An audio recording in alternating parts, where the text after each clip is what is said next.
be patient with us for about 2 minutes. We're going to allow other persons who will join us on through other platforms to be able to do that. And it takes about 2 minutes for that to happen. But we welcome you. We're looking forward to tonight's discussion. And in about 2 minutes, we'll begin our time. Thank you so much.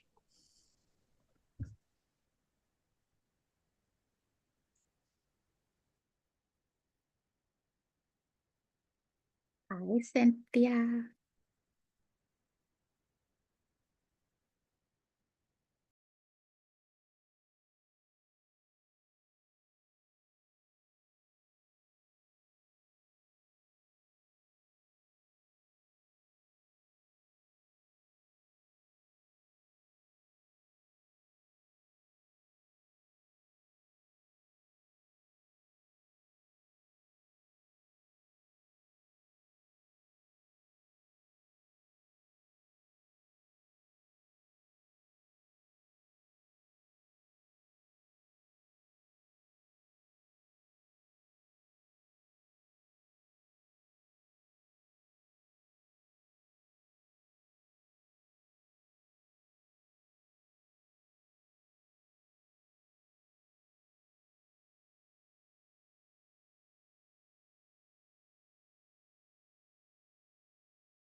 Well, again, welcome to everyone, those who are joining through our Zoom platform or through the World Missionary Baptist Church live stream through Facebook and YouTube. We welcome you tonight.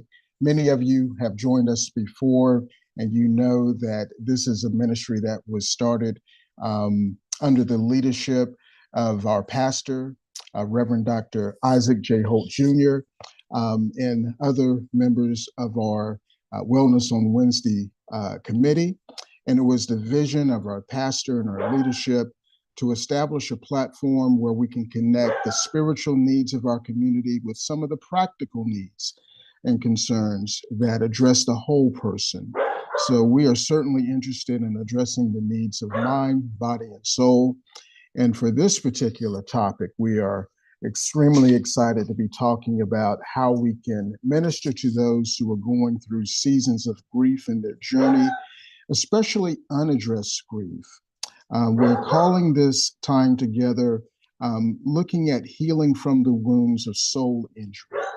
And soul injury, as we'll get to in a little more detail in just a few minutes, but it's really looking at some of the symptoms, whether they be spiritual, emotional, relational, mental, that come from not facing the certainty of the grief journey that we will experience sooner or later. So it's a good thing that we have wonderful counselors. I'm reminded of a testimony in scripture that there is safety in a multitude of counselors. And we have that this evening.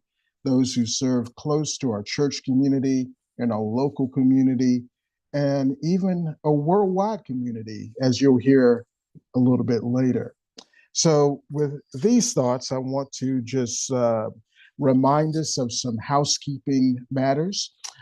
So, for those who are looking at this video or viewing this time through the Zoom platform, you can put your questions through the Q&A or chat function.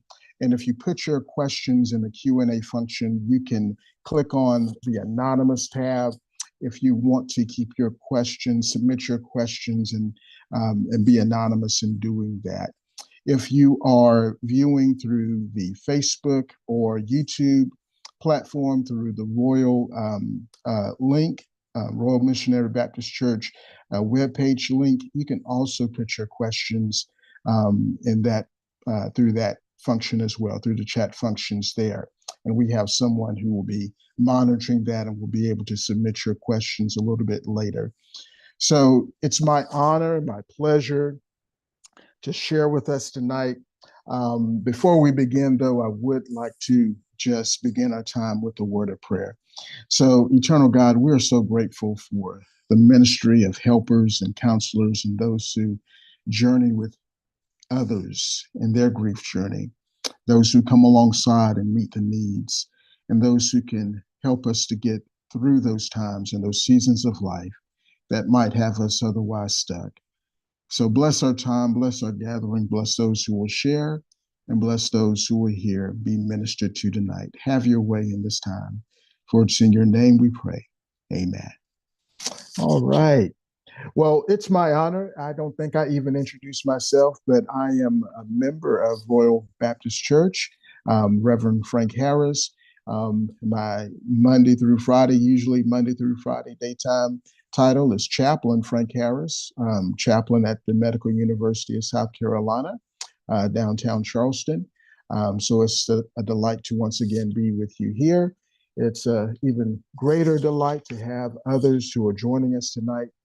Those who are experts in this field, those who have been working near and far, as you will be hearing, serving those who are going through these times of grief.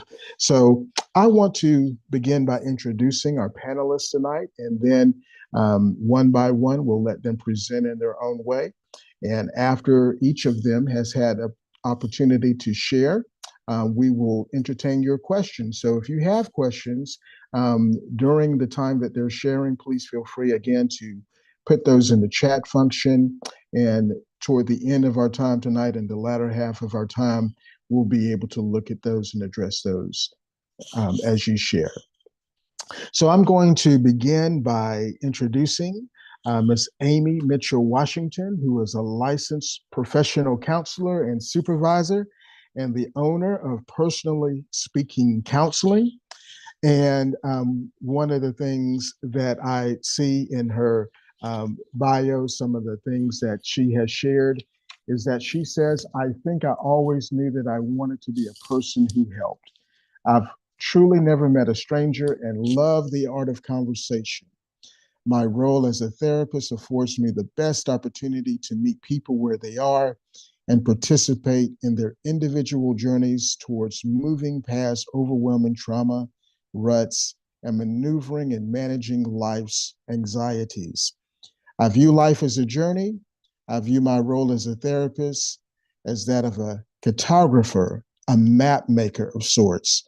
And so we certainly I'm interested in hearing more about that, a map maker. Wonderful. So we welcome you, Miss Amy. God bless you, and thank you for joining us tonight. And we also have no stranger to the Royal Church community and no stranger to many of us outside of the walls of the church. We're grateful to have Deaconess Mrs. Cynthia Williams, who is a licensed professional counselor in the human services field and has been doing so for 30 years and has been licensed in Florida, Georgia, North Carolina, and South Carolina. She is a national certified counselor, a licensed addiction counselor, and a certified employee assistance specialist.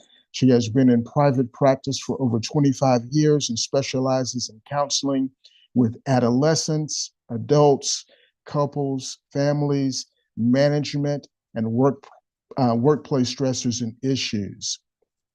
Mrs. Williams has been a contractor for the Department of Defense since 2007. And if you continue to read through her bio, I'm jealous because she has traveled the world. And I would just love to see that passport and how many stamps it has on it. But we are grateful that she is here tonight once again to share with us as we map the grief journey. We're looking forward to having one more panelist. And when that person arrives, we'll introduce her at that time. But we'll begin our time tonight by asking Miss Amy if you will share with us from your perspective about the grief journey. The grief journey. Wow. It's one that I know very well, far too well. Experienced very early in life as I was 34 when my first husband passed away unexpectedly while serving in the United States Navy. So our Navy life was comprised of also traveling the world and starting the journey off, the two of us in Asia, in Japan.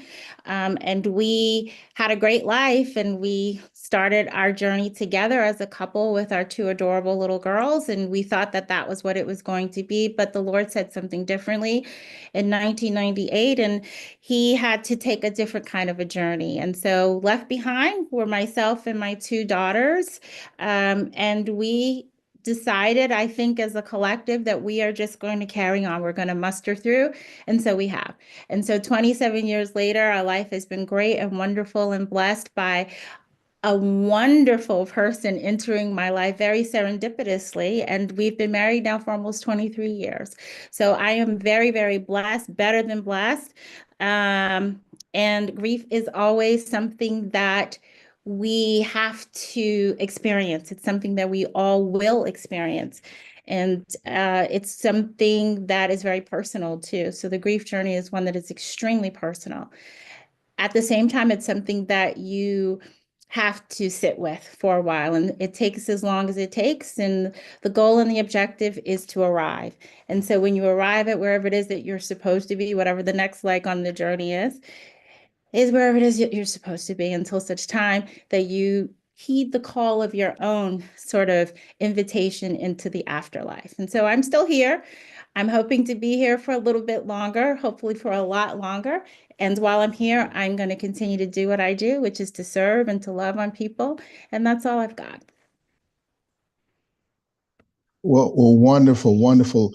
And I think it would be wonderful as well if you could get us kicked off tonight. And I think you have some slides that you can share Yeah. and speak to. Yes, I And do. Yes, I do. wonderful. So what I wanted to be able to do is, of course, I am not going to do, I completed some slides, put together some things, but it is not by any stretch of the imagination going to be death by PowerPoint. It's just going to be some bulleted points that I think would be great takeaways. And so the soul injury and grief intertwine is where I really wanted to touch upon. So if we can just proceed to the next slide, we can get right into it. So again, grief, the definition, it's a very natural, it's an emotional, psychological, physical, and sometimes spiritual response. The most important thing, though, is it's a personal journey. And the involvement of the emotions aligned with grief are sadness, anger, guilt, numbness, or even for some relief. There's a sense of relief for some people who have experienced loss or who have to experience loss. One of the best takeaways that I thought I would share is that it has no set timeline, and it manifests itself differently for each individual. So my grief journey may not be like somebody else's grief journey, and that's perfectly fine, and that's perfectly okay. So again, it's personal, it's individual, and there's no timeline. Next slide. So the definition of mourning, I thought this was important too to put in because I'm intertwining the three variables: soul journey, grief, and mourning. So this mourning is the outward expression of grief. the takeaway that I want you to be able to render from this is that while grief is the internal experience, mourning, how the grief is made, mourning is about how the grief, I should say, is visible to others. So we have grief, we have mourning, and we're going to skip on over to the next slide and be able to define soul injury. So soul injury, which probably is a new terminology for a lot of people, this is a deep, unresolved wound that affects a person's sense of self, it often resulting from trauma, and I'm a trauma therapist, moral distress, or profound loss.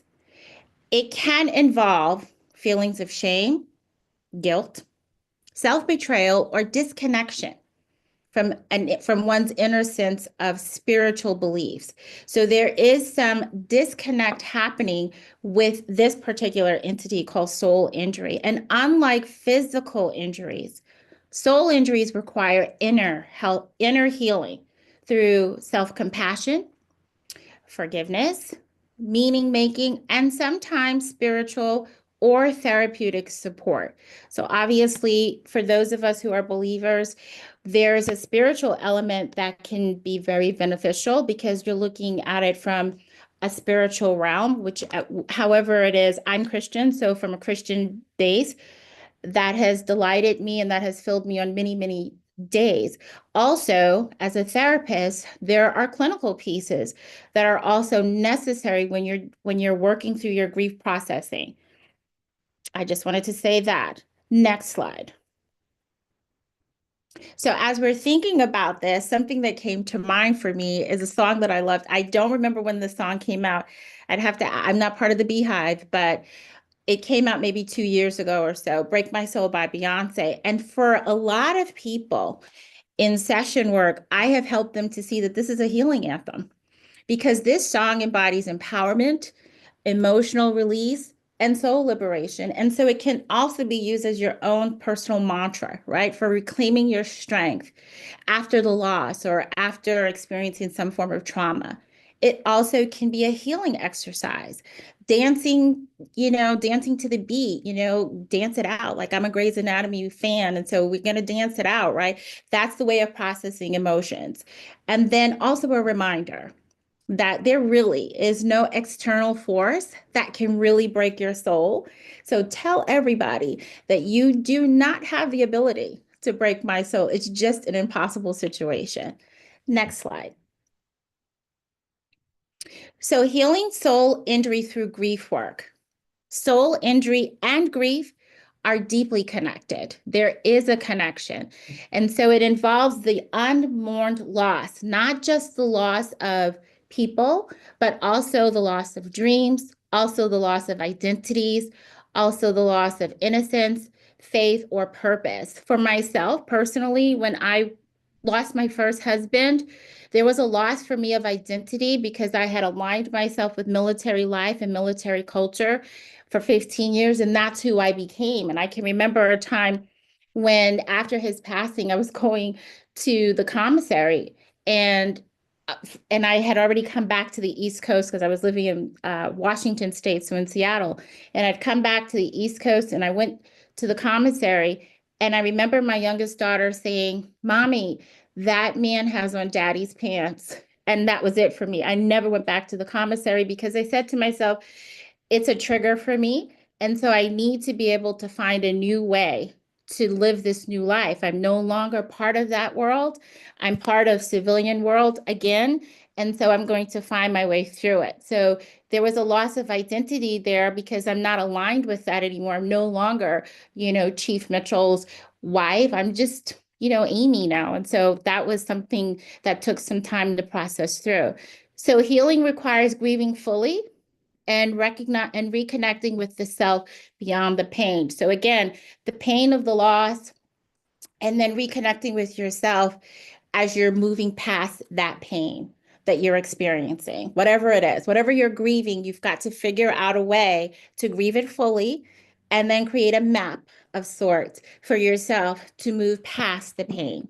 Next slide. The intertwining has everything to do with recognizing unacknowledged grief. So this is an important piece and component of soul injury.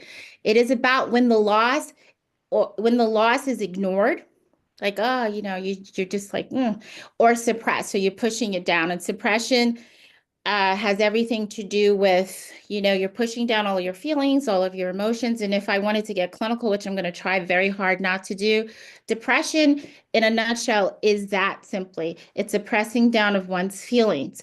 And so that creation of emotional numbness and detachment is what is comprised of unacknowledged grief. And then we're looking at spiritual or moral wounds. We're talking about regret. We're talking about guilt. We're talking about questioning beliefs that deepen a soul injury, because now I'm thinking to myself more from a moral perspective, how much of myself have I given and lost because of my maybe a letting go of some of my morals, some of the things that I hold dear to me. Loss of identity, I think I've already touched on that, but it changes a person's narrative, and that person, due to a trauma or a major life change, can feel somewhat disconnected from who they once were. And then there's survivor's guilt. And I certainly had that too, because I'm like, why didn't I get to go, when he went, you go back and forth with that. So that's that feeling of unworthiness because of the past loss. And I think it's an interesting thing because he was 36 years old. Conversely, when my mother died 2.5 years ago, I didn't feel the same way because at 92, she had completed her assignment. And so her journey was done. When you're 36, there's still so much more. So it felt a lot heavier. Let's move to the next slide. The processing part. So grief is not only about death. And I should say too, that for those of us who've lost jobs, I've lost jobs, and it does feel very heavy, and it does feel like, oh my gosh, I can't believe this has happened. But you have to allow yourself to grieve that too, because it's like, oh my goodness, I can't believe I just lost this job. After however many years, it feels very, very hard and very heavy. And so it's about recognizing that this happened and what happens next. So when we're looking at therapy in particular, and yes, I did throw therapy in there, it's a great step towards guiding a discussion and pathways towards exploring. And again, Reverend Frank had said, a cartographer, it's one of my favorite words because a cartographer is a map maker. So when you're thinking about how you want your map to look, your map is not going to look like my map or anybody else's map because it's mine. But when we're looking at the processing, we're looking at loss of innocence or childhood safety, in particular to soul injury, a loss of a role, meaning a parent, a spouse, a professional identity for some of us who've had that happen, a loss of faith or meaning in life, a loss of relationships. Maybe you are estranged from your family member or family members, or there's a betrayal. And I think this is an interesting one too, because it is a very difficult thing when you feel betrayed by people that you once really felt connected to. That is also a loss. And then loss of physical or mental abilities, especially when we're looking at elders in particular, because they once knew how to do things. And then they get to that season where they don't know how to do things. And that's a loss too, because it's like, I once knew how to do it. And what does that look like? Next slide, please. An exercise that I do in practice is called the unspoken losses letter. And I encourage my clients to look at the loss and look at how they've either fully acknowledged it or how they haven't. And then what part of their self has been lost. And then lastly, how can you, meaning the person, express what you miss or what you've been missing? So putting all of that together, it is not important for you to share it with anybody. It's important for you to share it with yourself. And if you're in therapy, share it with your therapist, and then the two of you can process it through. Next slide, please. You have to allow yourself and give yourself permission to mourn without judgment. So a lot of times we hear these narratives about, you just have to move on. And that is a true statement. You do have to move on. At the same time, however I move is however I move. And it is not for anybody to determine how I move or how I stay here. The fact of the matter is my journey and my grief is personal to me, and there is no timeline for how I either move or how I validate my grief, whatever that looks like. So I really want people to learn to stop saying that to other people. Don't say that. Let people do what they need to do in their season. You support them, listen for understanding. If you feel that you can't do that, then just don't say anything. Move on to the next slide, please. So reframe of the grief, it isn't about forgetting, right? It's about integrating loss into your life. It is something that we all will have to experience at one season in our lives. And however you mourn, that mourning process, which is, again, is the outward expression of your grief, it's not weakness. So if you cry, if you get choked up, if you have moments of sadness or down feelings, that's your sacred process of healing. It is not something that you have to interpret for other people. It is not something that you have to give apology to other people. It is something that you need to create for yourself. It's the way that you're doing it. It's the reframing of how you're dealing with the loss. Next slide, please. Another exercise I do is if your grief could speak, right? It's just this kind of self-talk. If your grief had a voice, what would it say? And that is just helping you to externalize your pain and then listen to it. Like listen to your grief and give yourself compassion without avoidance. Like I shouldn't be feeling that, or I shouldn't. You need to feel whatever it is that you need to feel when you need to feel it. And that is a very important thing. I need to feel whatever I need to feel when I feel it without explanation. Next slide, please. Releasing the guilt and the self-blame. This is a cognitive reframe. Beliefs and all these other different things, and shifting from condemnation to self-forgiveness. You know, I belong and I'm going to pour into myself.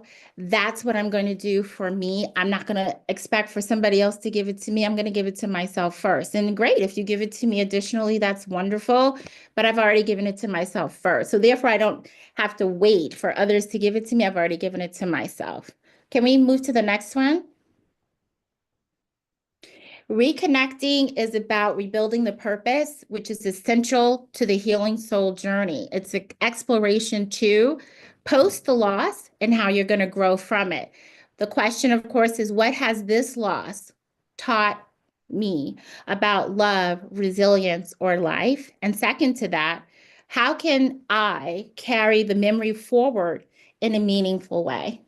So I'm reconnecting with purpose, I'm reconnecting with meaning, and that is my work in my grief narrative. Next slide, please. Again, the lessons that you learn from a loss, whatever it is, if it's a person, if it's a place, if it's a thing, if it's a situation, promote the idea of honoring the past, whatever it is, while embracing the present, because there's still more to come. If you're still here, if you get an opportunity to get another job, if you've lost a house, if you lost a home or something like that, it's creating the opportunity for embracing whatever is next. Next slide. And then finally, oh, I love the curtains. I didn't know I did that. Healing from soul injury through grief is not about moving on, but it's about allowing the loss to transform rather than define you. So your grief does not define you, but it certainly does transform you, because as a result of losing something, you become another being. It's not the same. And so mourning fully reconnects people with their true selves, because it's the outward, again, the outward expression of what you grieve. And it allows you to find new meaning in yourself. I know I went very fast, and hopefully these slides will be available in the presentation. And of course, I wanted to be able to yield enough time to the other panelists. So I hope that you were able to glean something good and wonderful and powerful. And so with that, I'm going to leave it to the next presenter. Well, thank you, Miss Amy. That was wonderful. I think you set the table well for us in defining and, as you used the word, helping us explore what that grief journey could look like for individuals.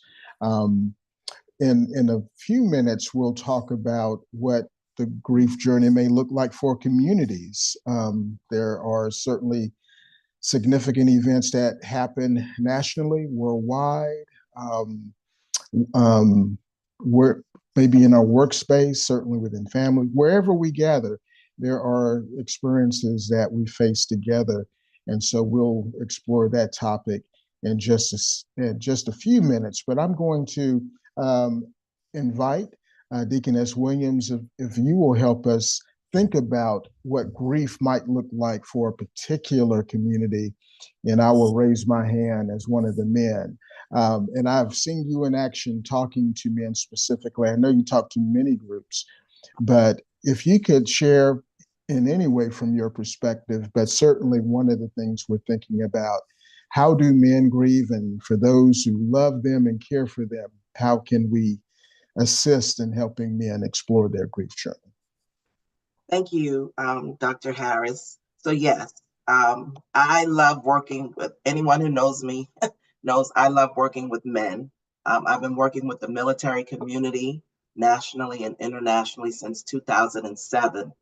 And one thing that I definitely want to raise up is men do grieve. Men do grieve. Amy has broken down very literally to help us understand grief is the internal inside, mourning is that behavior on the outside. I don't want anyone to ever question the fact that men, whether or not men grieve, of course they grieve. Their grief and their mourning, their behaviors don't necessarily look like what ours may look like. I've been afforded the opportunity to be in a lot of spaces with a tremendous amount of men around this topic. And I think what's important is, at least what men are saying to me is, they have been socialized different. They've been raised different. They've been sent the message that if you cry, that sends the message that you're weak. And I share the 11th commandment, which is not in the Bible, so don't get upset. It's not in the Bible. This is my 11th commandment. If a man is not able to get in touch with his emotions and cry, I promise you, he's going to make you cry.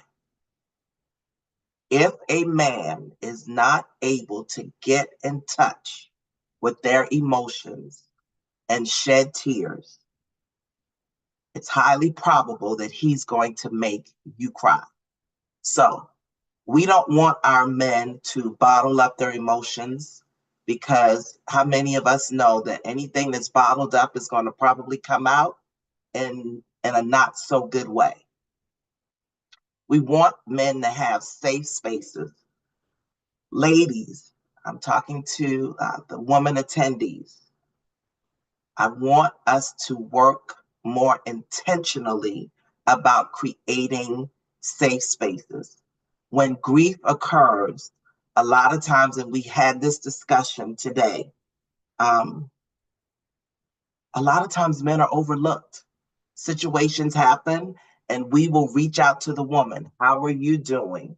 My husband's mother passed away a few months ago. And sometimes he has a sister. A lot of people, how's your sister doing? We sometimes forget to address and check in on our men. They need us. They need us to create a safe space. They need us to provide what I call the MOP, the Ministry of Presence. Check in with them. How are you coming along? How can I support you? A very good friend of mine's father passed away while I was out of the country last week. So I called him and I sent him a card. And right before I came on, he just sent me a text message, and he said, that card really uplifted me. Sis, I'm hurting so bad.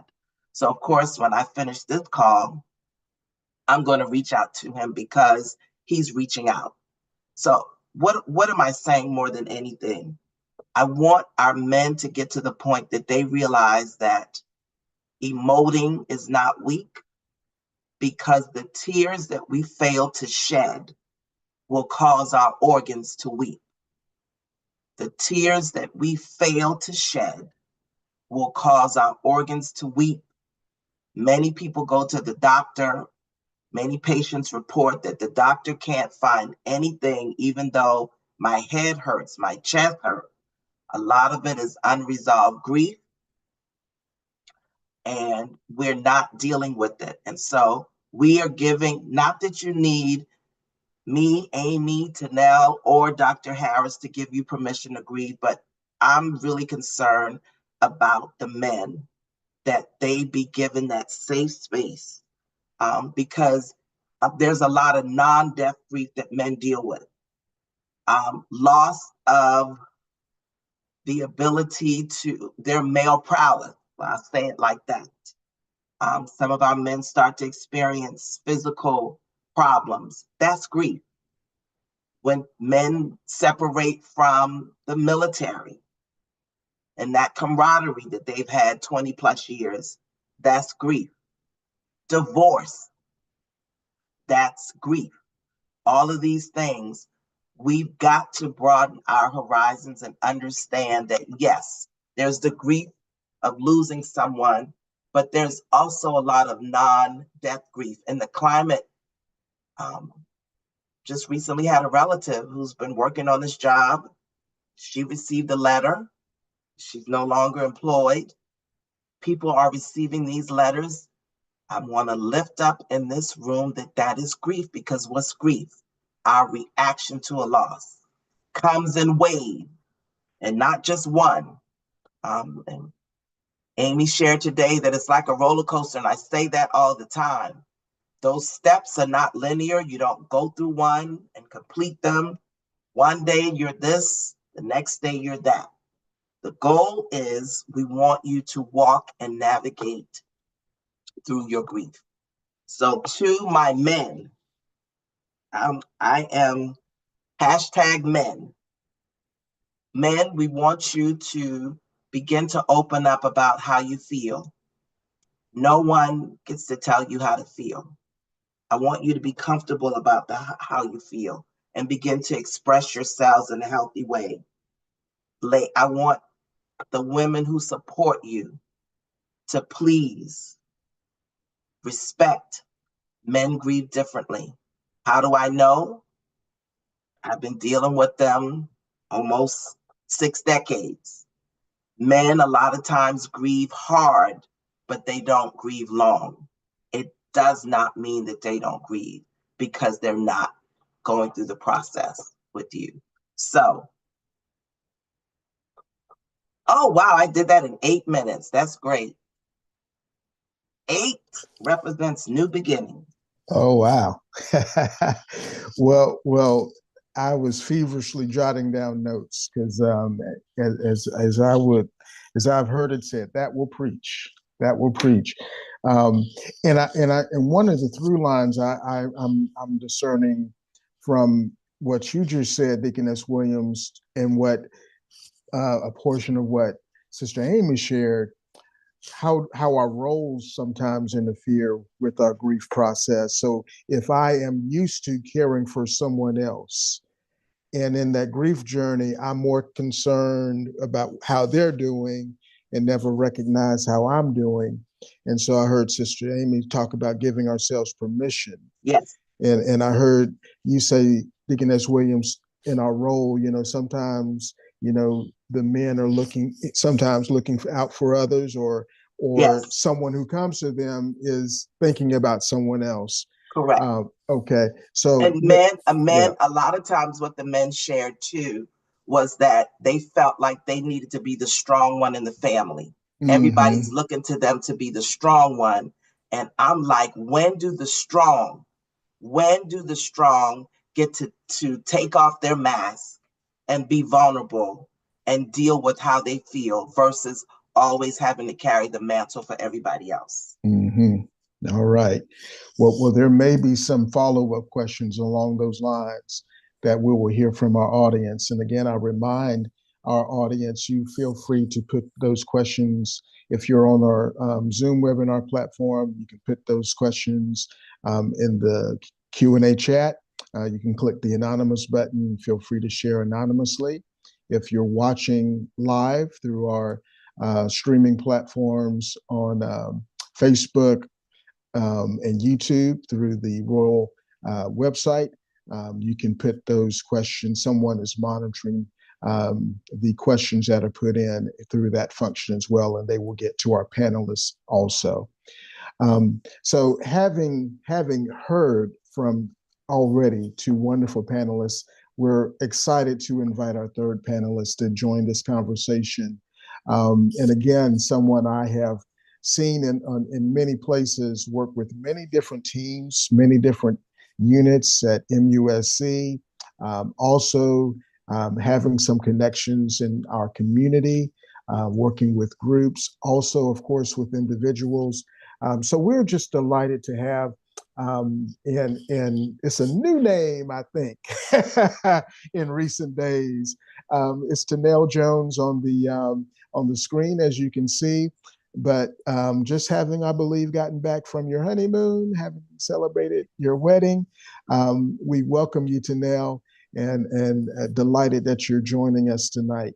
But let me introduce Tanel, one that I know through MUSC, and again, have seen her work with units, with teams, of course, with individuals, shared with our chaplains on many different occasions, but someone who's well-versed in not only dealing with those who are going through their individual grief journeys, but those who work in an atmosphere. I think about secondary grief. When we're in an atmosphere, such as a hospital setting, where we see suffering, we see death, but that person who works in that field goes from one task to the next and doesn't have a chance to process their grief, their professional grief, having cared for someone, but kind of put their emotions to the side, if you will, and maybe never get a chance to explore that.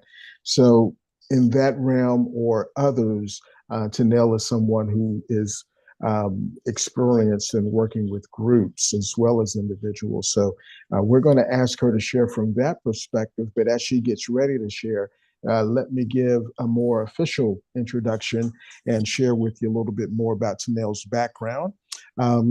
She is a program manager with the MUSC Medical University of South Carolina Resiliency Program, and works with the mental health and is a mental health and wellness expert within the MUSC Health and Wellness Institute. Also works with the sleep and anxiety treatment and research program within the Department of Psychiatry and Behavioral Sciences at MUSC. Tanel is also a licensed marriage and family therapist, licensed as an addictions counselor, and certified as an integrative mental health professional. And for the past 23 years, her professional and personal life have been centered around promoting overall mental, physical, and spiritual health for all communities. She remains enthusiastic about showing others that they matter and have a place in this world through counseling, consultation, mentorship, training, education, and friendship. And Tanel provides wellness services through the Health and Wellness Institute for businesses and groups. And so we asked Tanel to share from her perspective as it relates to the grief journey, whether it might be those she works with individually, but certainly those she connects with in a group or unit level. So Tanel, take it away and welcome. Great, thanks for having me. So I want to tell a story that hopefully definitely captures what Amy shared in terms of, right, we have individual grief and how that can turn into maybe even moral injury. And then maybe you'll hear like an experience of secondary trauma and just the community and how people might respond to that and how we can respond to that. So I was at court. I never like to be invited to court. And as I'm sitting in the lobby, I'm observing right? And most all of our spaces we go into, there's this little child. He's probably about 3 or 4 years old. And he's in this environment, right? And this environment is fun. It's inviting. He has no idea of any of the potential dangers because, like I always say, children are the most mindful, curious beings, right? They're just open and free until we start talking to them. And so he's playing, right? And then he encounters the bench. He runs into the bench and he gets hurt and he does what, Cynthia's saying. He cries, right? Because there's pain. And what I'm going to perceive as his parents yells at him and tells him to stop crying. And he gets up and he's looking around, wanting to be consoled. And there's this young girl, and I don't even think this little girl knew him, but she invites him to come and sit down with her. And he does. And she's just holding him.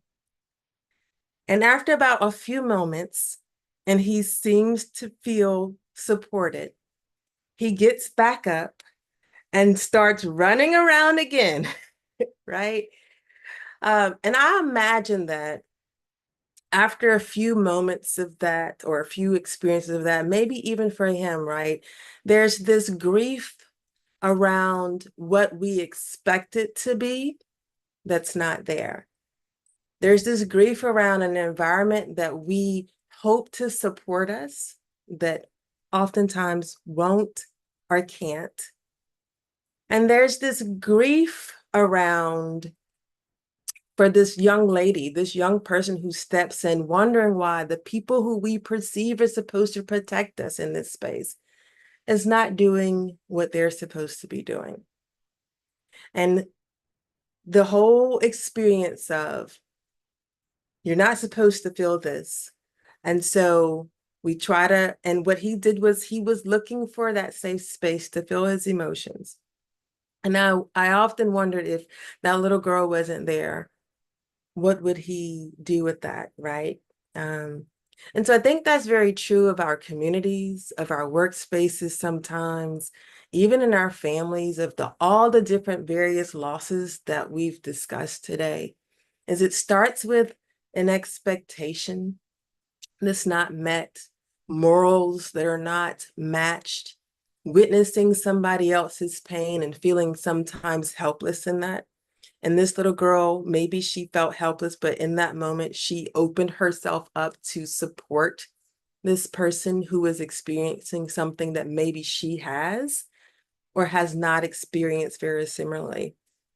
And that's the experience of community grief, right? And I think we find it now even more prevalent, right, as we are in this political state and we're wondering who is going to be here to support us. Who is my enemy? Who is my friend? And that can cause even more isolation and withdrawal that we already know grief does by itself when people experience loss. Because we're not supposed to have these feelings. Again, Amy, gosh, said a lot of what I already say, like this journey that individuals go on, very individual journey, is very isolating because people want and need you to be better. And I too agree. And whenever I go in spaces with Cynthia, that tears, right? The emotional labor of suppressing any emotion in a community, right? Because if you're part of this community and you see it, it's easy to be frustrated, right? We can go into any space and sometimes people don't really know that they're grieving because they want to be angered and fired up about a situation. And many people will be comfortable with me throwing a chair across the room. But if we all got together in a circle, and my good friend Frank knows this, and started to cry, most people would become more uncomfortable with that than me throwing a chair. And so one of the things that I think is important when we come together as a community is to acknowledge what's really the emotion that is present, instead of presenting what we feel we need to so we can be accepted. Because that is the emotional labor around that is going to cause your body to become more fatigued, right, in this journey of trying to present, when maybe it's so, like, maybe you do feel overwhelmed. There's a lot of feelings of helplessness in a community when you don't have the power to do or protect or save anybody. So yes, I enjoy creating spaces for people to acknowledge what they feel, say the words out loud, connect to the physical sense of those emotions as much as you can, and really identify in this moment that that is okay, and what do I need most next? But not to feel better, but to truly feel all of these things in a better way. And I tell people when it comes to crying, because I get that a lot too, about crying, we get dirty. Our hands get dirty, feet. Our eyes are the only things that we cannot wash with soap and water. So God gave us tears to clean our eyes from all the dirt and filth and immoral things that we see every single day. And if you just happen to be one of those people who know you want to cry, but you're worried about somebody asking you, why are you crying? The perfect response that I teach people is just to simply say, my eyes are dirty and I'm just washing them. Because that can be very healing if you just open up and allow yourself to feel all these emotions. And it's not just sadness, because that people say, I don't want to be sad. Again, it's betrayal, right? It's sorrow. And I think it can be confusing because in one moment you might also experience joy. And all of this with the memories of what was, there's joy. And so the work that I do is teaching people how to make space for all of it. You don't have to get rid of any of it. And the more you do that, promotes healing. And so if you, if it just takes one person to just create that space, you don't need somebody from or just to kind of say, hey, why don't we just identify what we're talking about? But if we don't, right, and there's a lot of societies of like, let's just keep it moving. Or again, we see on social media, let's just kind of have a negative comment and keep it moving. But I do challenge each and every one of you to say, first of all, be okay with the emotion that's there. And if you don't know what's there, open up a list of emotions and pick it out. And if that's still hard, think about, what does this emotion look like if it had a shape? What does it sound like? What does it smell like? What does it taste like? Anything that you can just to connect to the emotion, because that is the key to promote healing for yourself and for other people. And again, the healing is not that we're all going to be strong, because I also like to say a rock is strong until you throw it in water, and a building is strong until the hurricane comes. So really thinking about that in a very meaningful way. So no suppression of those emotions. As a community, we have the emotions and we have the physical. So I also get to teach communities how to do what very naturally we're supposed to be able to do to promote that physical recovery. And that is just breathe. The breathing does signal a beginning and an end. and no feeling and no tears have lasted forever. And so if you just make space for this moment and you breathe in with it and you exhale with it, now your body feels what it needs to feel to do what it needs to do. And then the third point that I want to make that ties into everything that these fabulous women have already shared is now what is your mind telling you? And how we make meaning out of things that just doesn't make sense. And sometimes just accepting that is enough. It just might not make sense why this little boy who thought that he could play and have fun wasn't expecting this bench to come out of nowhere and hurt him and get in the way. Maybe didn't even expect that his parents would sit there and yell at him for something that he didn't really do. And also wasn't expecting this kind little girl to reach her hand across and ask him to come sit with her. Making meaning doesn't mean you have to have the answer. It just means you choose to open up, to see, to be, to do, and to connect. And so I get the pleasure, and I do say pleasure, of helping people do this every single day of their lives. And I'm honored to be here to share that with you guys today. Thank you. Tanel, that is so powerful. And one of the last things you said after such a powerful presentation, you talked about connection. And my experience has been that, and I think our other presenters have alluded to it as well, when we don't connect with our emotions, it's hard to connect with those around us and experience what they're going through. And even in the illustration you gave with the young person who went toward the other person because they could relate to their grief, it sounded like. And so I think about how in scripture talks about, I think it's 2 Corinthians chapter 1, where Paul opens up, he talks about that we comfort others with the comfort God has given to us. And so there is that connection that I'm sensing, that you bring out. I invite our panelists to speak to that or any other item that was presented by maybe one of the other panelists that you heard that you'd like to also talk about.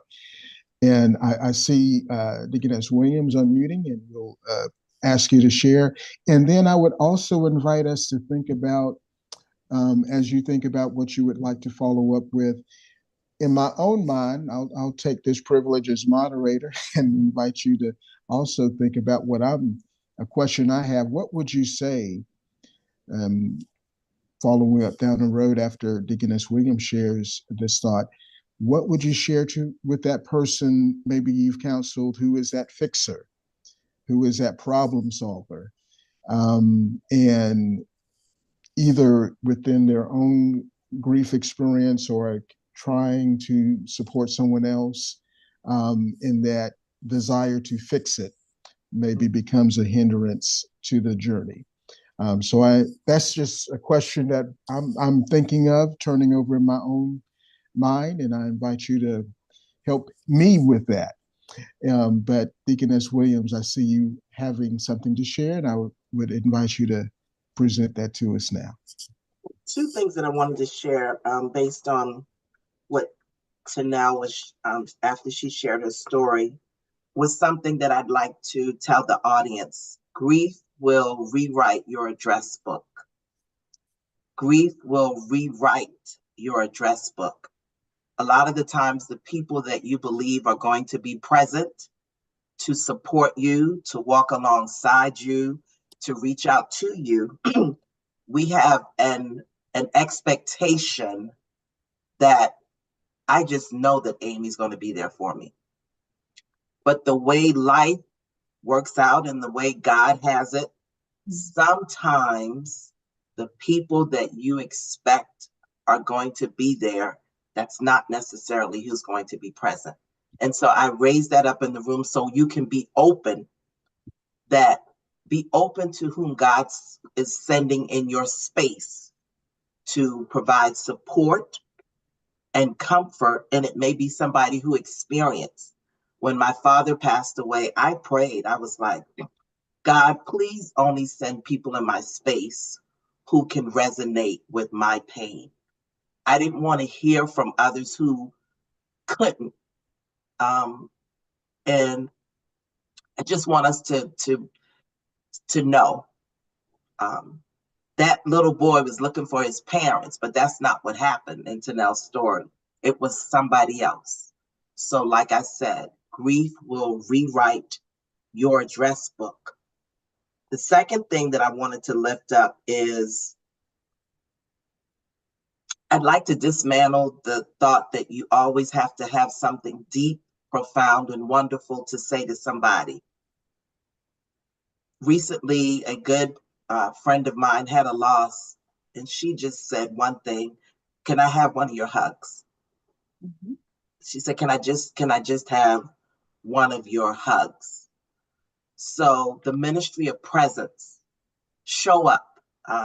My intern and I supported collective grief today for a company whose supervisor just unexpectedly died. Just show up. You don't have to have something deep, wonderful, and profound to say. Show up. The ministry of presence. So those are the two things that I wanted to just lift. I would also add to that too, that the gift of silence is something that I really need before I leave this earth for people to really understand. We are so uncomfortable with silence. And sometimes while you're holding space for others, there aren't any words. As Cynthia said, it's about you being present and your presence. Now, I'm a very particular person, and I don't allow a lot of people to get too close to the inner core, simply because I spend my entire day minding my business. So therefore, there are only a few people who really, I know a lot of people and a lot of people know me, but there are only a few people who I allow, keyword allow, into the inner sanctum because it is precious to me. And so therefore, I don't have a lot of time to snark around with a whole bunch of foolishness. And so when you're dealing with these situations, with grief and people who are mourning something, they've lost something, sometimes the best thing that you can say, if you don't know what to say, is tell me how you would like me to show up, and then wait for their answer. And whatever their answer is, do that and do that only. Don't do any other editing. Just do that, period. And then we move on to the next thing.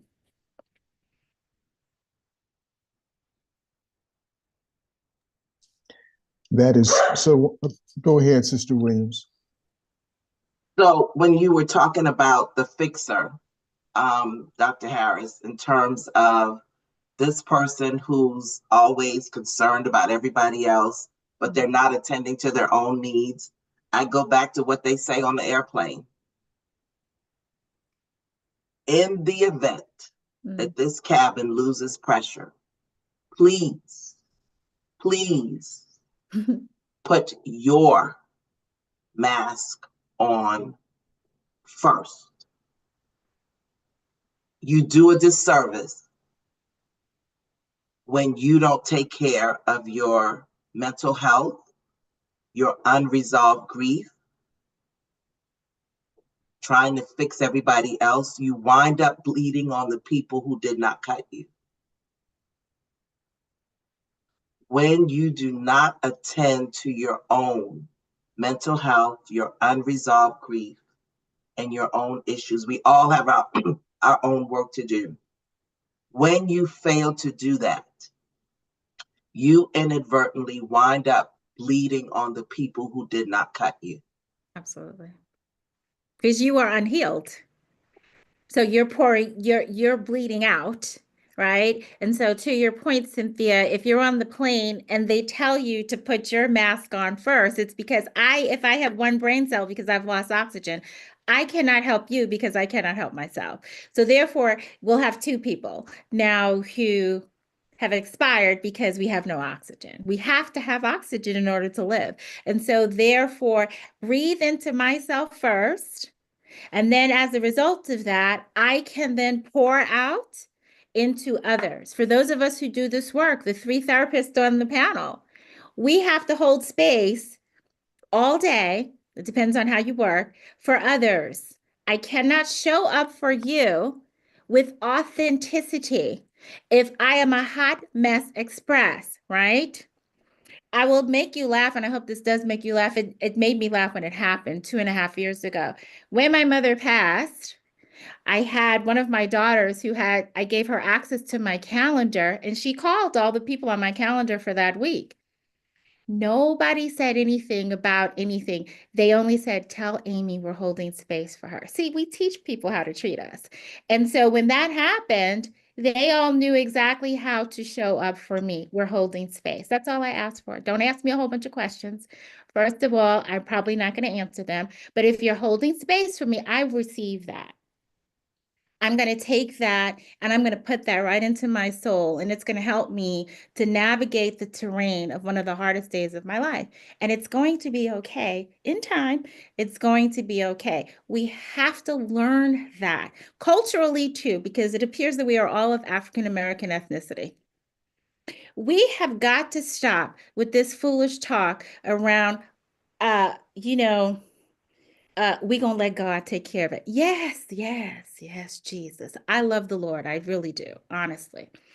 At the same time, it is okay if I'm having a hard time and me and Jesus, we both going to the therapist. We both going together. We're going to sit on the couch and we both are going to be there and we are going to allow somebody who is trained, allow somebody who's been schooled, allow somebody who hopefully has a license to pour right on into us. And Jesus and I, after that session, we're going to go on out and we're going to move on down the road. That's what we're going to do. And I'd like to add, usually a question that I might ask is, help me understand, what do you think would happen if you don't fix it, right? Because again, it's getting back to the space of avoidance and what is it that you feel, you know, and the power that you might perceive that you have. Mm. So if you are the person who feels like you have to fix it, what do you think will happen if you don't? That's good. What do you hope will happen if you do?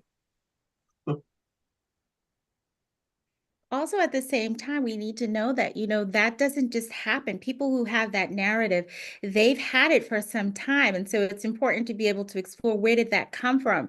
Where did you learn that? Who told you that, right? So when you have the spirit of ubiquity, meaning that you have to be involved in everything, you have to be everything in every situation for everybody, where did you learn that?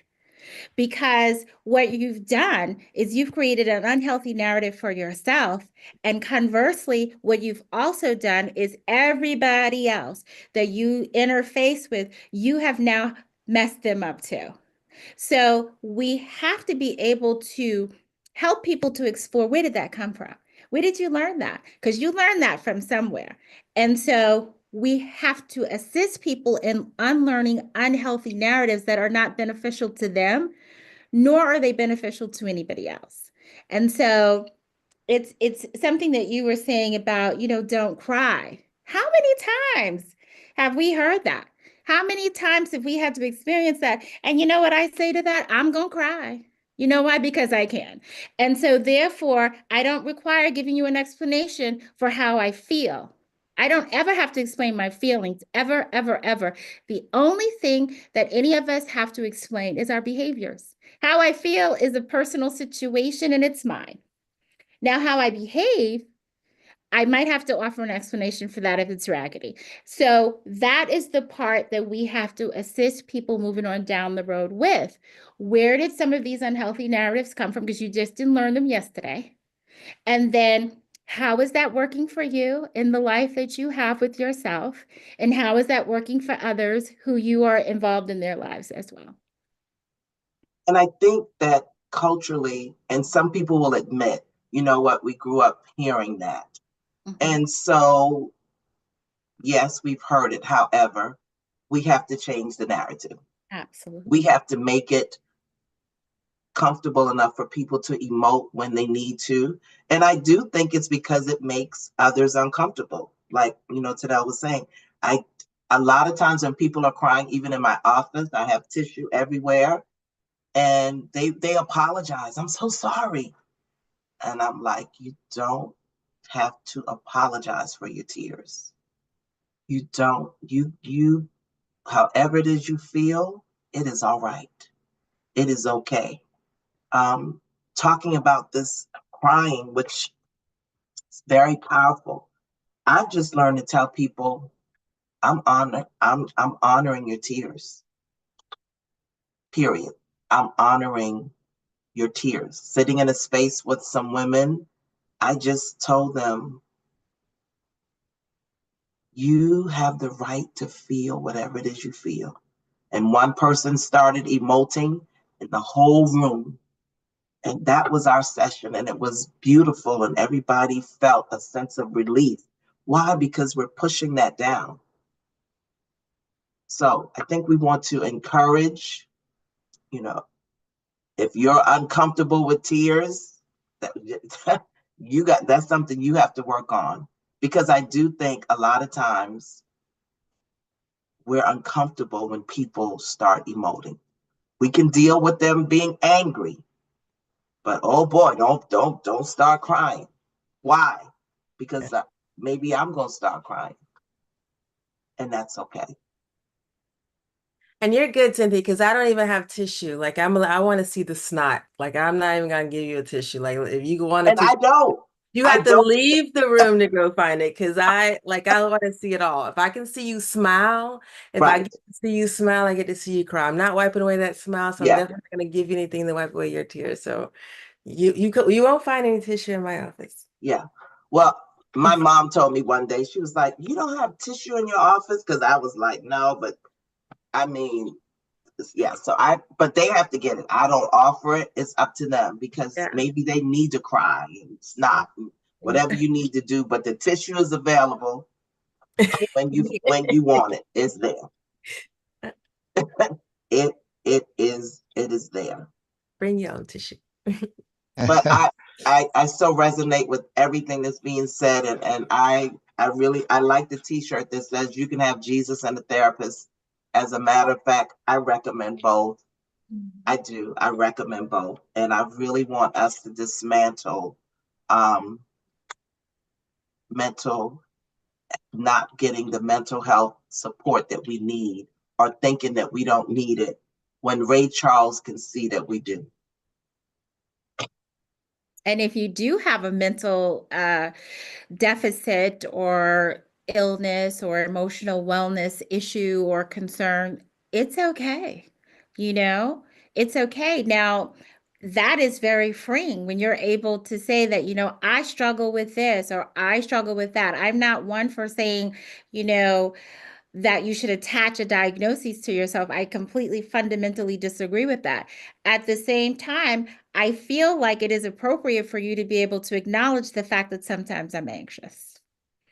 And anxiety is very real. I'm going to sit there and I'm going to say that anxiety is a real thing. Here's what it's not. It cannot become a lifestyle.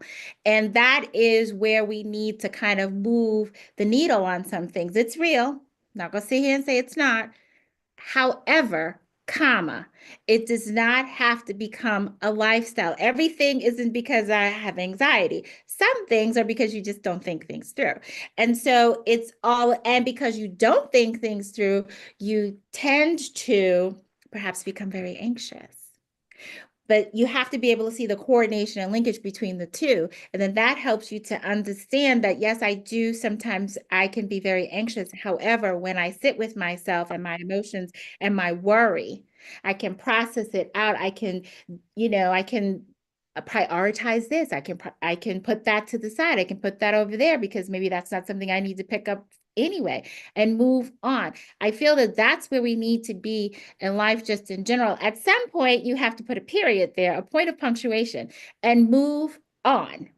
A lot of people are walking around town with commas and semicolons and other points of punctuation, which means there's more to come or it's not finished or whatever. Put a period there and let's be done. And let's move on to the next thing. Movement is very important. We got to move. Period. Dr. Harris, do we have any questions from the different platforms that we're on?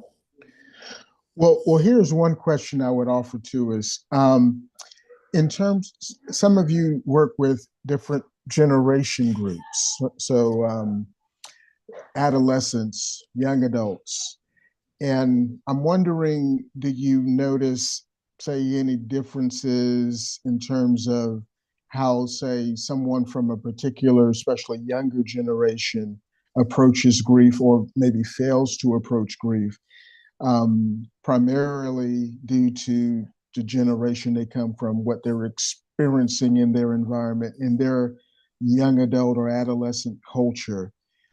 What are some barriers that they may be confronted with in terms of approaching grief?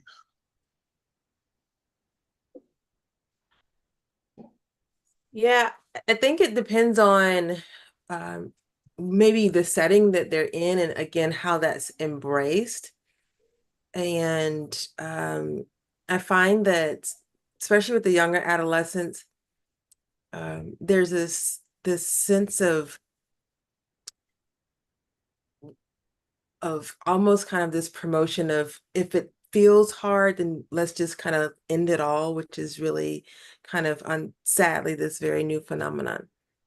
And I think also that might come from just the adults still in this space of, we're not supposed to have all these feelings, and even how people might label things. Like I hear some people say, oh, you have all these big feelings, and feelings are just feelings are feelings. They're either pleasant, unpleasant, or neutral. And again, not creating really healthy, helpful messages around emotions and what their mind is telling them. And so again, even with grief or anxiety, I usually try to tell young people that that's a sign that you do care about something, so we can use that, because the opposite is you cannot care and be sociopathic. And so grief is about a love of your culture, a love of something, whatever you lost, you loved it, right? You cared about it. And so that's a really good space to just help them to connect in that space, that space of love, instead of maybe usually always thinking that something is wrong with them because they are having these feelings. And so that's how you would approach some of the adolescents, because again, it's not modeled very well with adults still, because unfortunately, even in 2025, there's this big stigma around everything that we feel, and not that we're not supposed to feel it.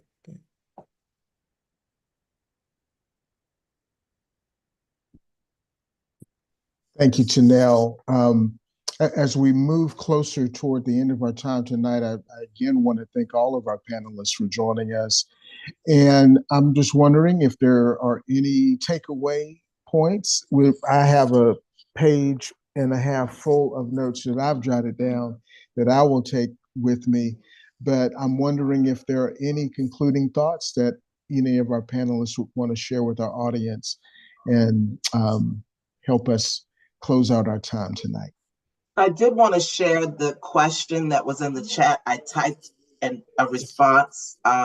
Looks like there might be another one, but the question was, how do you as a younger person encourage the older generation to seek therapy? And my response was, I think that sometimes what you have to do is model going to therapy yourself. And then you can be able to share with the older generation what your experience is and how you think it would help either the family. Because, if someone is rooted in that, they don't have an understanding of, we're not going to tell somebody our business. just all of those things. I think that what you can do is you go and you get what you need, and then you're able to let your family know, I know this is maybe how you saw it. However, this was my experience and this is what I got out of it. And I think it would help our family. When my father died, and I did have to lie, I told my family I was taking them to IHOP. Well, IHOP was a grief support group. And at first, my brother was hotter than fish grease.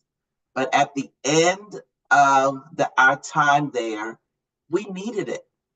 And sometimes people don't know what they need.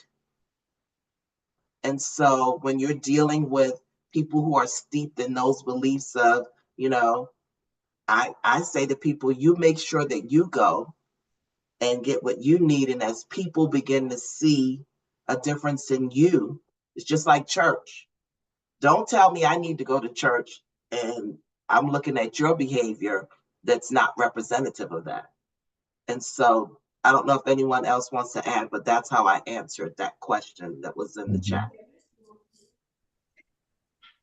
I think I answered it too. Unfortunately, I don't know where my answer is because I can't see it. But I think that, again, the younger generation, they are ahead of, the baby boomers and the Gen X people because they have had availability to what help looks like and the narrative of what help is. And so for them, feeling is not something that is very foreign to them. They've been hearing it since the beginnings. I'm born in 64, so the feelings, you better go somewhere and sit down with your feelings. That kind of situation, that's the truth. I mean, you'd have to know my mother to know that that's the true statement, but the reality of it is that, yes, maybe that was said to me, but at the same time, she would say to me this: I will always hold space for you, for anything that vexes and perplexes you. At the same time, don't come here with no foolishness because I'm not going to hold space for that. And guess what? You don't either. You don't need to hold space for it either. So being able to disseminate, right, what you need to hold on to and move on down the road with and what you need to offload and then effectively move on down the road with. So yes, it's a different sort of narrative, but it really is the same thing. You have got to be able to understand what is for you and what you need to align yourself with and what you need to attach to and what you need to know clearly. That's not for me. And no shade or anybody else on what you're doing, but that is not for me, period. And that's just how I feel. All right. A couple other questions before we wrapped up that I just saw that came into the chat, and I think some of you have already responded directly to the questions in the chat, but I will just speak to those out loud. We've been talking about going to the resources, and I'm wondering if you all can, and some of you represent those resources, certainly, but especially for those who are challenged financially, perhaps what resources are available to support them in their grief journey. So I'll just throw that out if there are things you would share in terms of being able, folks being able to access those resources. So I am the poster child for Employee Assistance Program. It is the most underutilized benefit on the planet. If you work in a grocery store, if you work in a clothing store, if you work in a hospital, if you work with, as long as it's not a mom and pop company, most companies offer the Employee Assistance Program. It is an underutilized benefit. It is free. It has nothing to do with whether or not you have any insurance with the company. By virtue of the fact that you are an employee, you and everybody in your family is entitled to this benefit. So what am I saying? Go to your job tomorrow. Go on your website this evening and look up EAP, Employee Assistance Program. Ask your HR representative, dig, because some HR representatives don't know. Do your homework. I promise you, you have that benefit on your job that you can utilize. You can do insurance with a copay. As long as the counselor is contracted with the insurance, all you do is the copay, and the provider bills the insurance company for the rest. If neither one of those are an option, you can just ask the therapist, can we work out a sliding fee scale? Some will, some won't, but ask. Normally, if somebody asks, I try to work with people. So those are the benefits that I would like to share. I think the key word that Cynthia just used was ask. Nobody knows what you need if you don't ask. So if you have a need, then ask. Ask for help, ask for assistance, ask for guidance, ask. That's the takeaway. And there are some groups, like if you don't want to go in person, they have grief share groups for different types of loss. So you can Google those, look those up, find something or a group that speaks closely with what you're interested in. That could also be a valuable resource as well. Just kind of want to throw that out there because they do have groups for grief. And I also want to just share that every counselor, you guys, ask them their own maybe practice or involvement in grief, because I do know there are a lot of counselors and therapists, just like with trauma, they're not necessarily that's not necessarily their expertise or something that they even want to do. And so I would just also ask before you get committed and involved what they're able to do or what they're capable of doing, what they're comfortable doing. And it is okay to shop around and interview your therapist so that you do feel comfortable in the spaces that you're going to be in with them.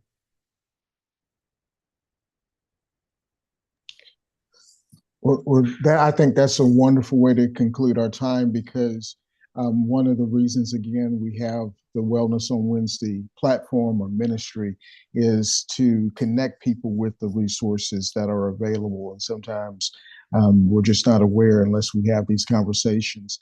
So again, I want to thank our three panelists for being a resource for us tonight and sharing from their perspective. And just thank you once again. And I know our community has been blessed by being a part of this discussion tonight. So thank each of you for being here with us tonight.